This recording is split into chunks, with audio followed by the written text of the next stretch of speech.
احادیث مبارکہ کی روشنی میں شب برات کی کیا اہمیت ہے؟ کیا اس رات کی عبادت ٹھیک ہے؟ شب برات کا روزہ رکھا جاتا ہے، اس کی صحیح حیثیت کیا ہے؟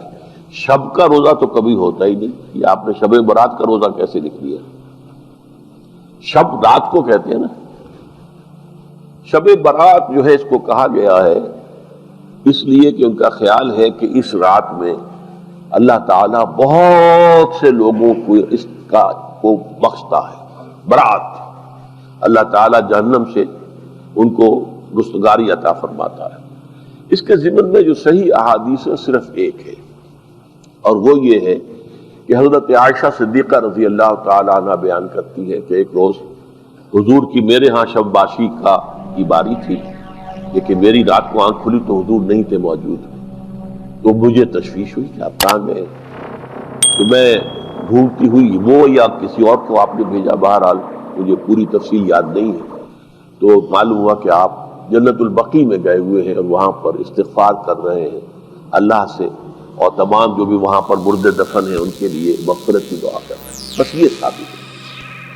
باقی اب اس میں جو ہے ہندوؤں سے ہم نے مانگ لی دیوالی، تو دیوالی جو ہے وہ روشنی کی جا رہی ہے اور بتیاں جلائی جا رہی ہیں، تو مختلف لوگوں سے ہم نے بورو کی ہیں چیزیں، جیسے عید میلاد النبی ہے وہ ہم نے کرسچن سے بورو کر لی، یا شیعوں کے تعزیوں کا توڑ کرنے کے لیے ہم نے بات بنا لی۔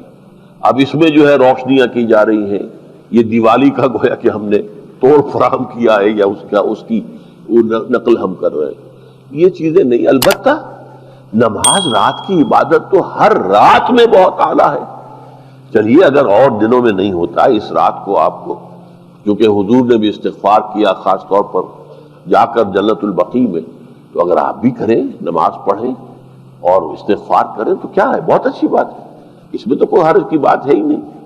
لیکن اسے کوئی تہوار کی طرح منانا، پٹاخے چھوڑنا اور جو ہے وہ روشنی کرنا، یہ بھارت صحیح نہیں ہے۔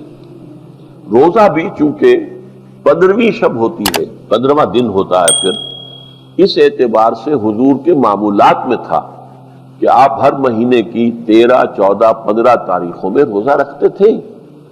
تو اگر آپ یہ نیت کر کے روزہ رکھ لیتے ہو، کیا کہنے ہیں، نور علی نور ہے، اور روزہ کسی وقت بھی نفلی روزہ رکھا جائے اللہ تعالیٰ قبول فرمائے گا۔